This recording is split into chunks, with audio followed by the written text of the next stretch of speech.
nagyon poros. Meglepő amúgy. Mármint az időjáráshoz képest nem meglepő. Az meglepő, hogy ennyire csúszik.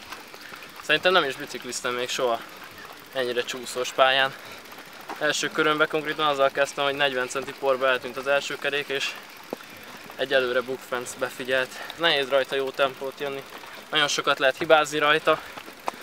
Itt majd kijön, hogy ki hogy áll a technikával. Hát mindegy, élvezem nagyon, szerintem jó kis verseny lesz.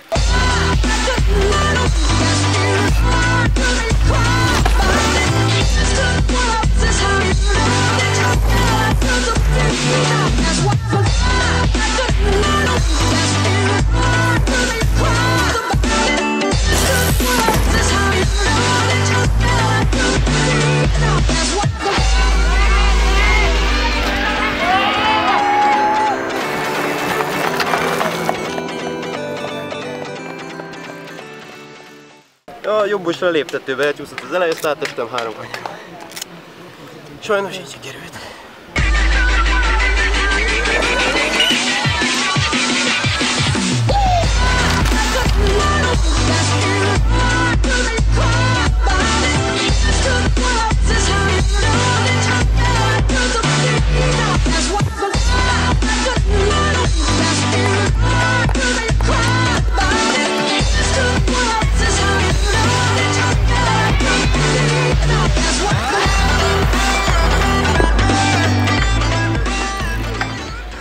Jobb, mint időm jön.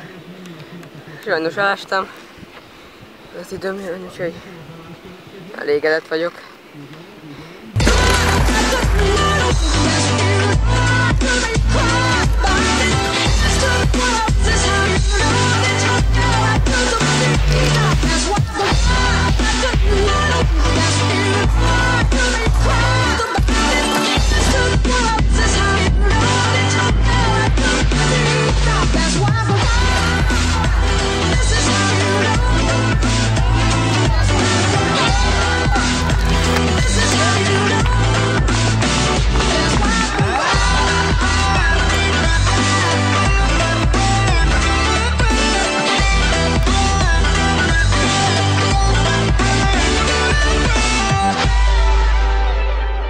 Tavaly nem sikerült itt a országos bajnokságon valami jó eredményt elérni.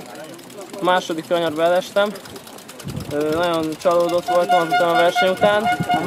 Most 2013-ban sikerült egy jól összerakott időmérőt és döntőt jönnöm, és sikerült megnyerni a versenyt, úgyhogy a tavalyinak ez tökéletes kárpótlása szerintem, és most nagyon jól érzem magam, most boldog vagyok ezzel az eredménnyel.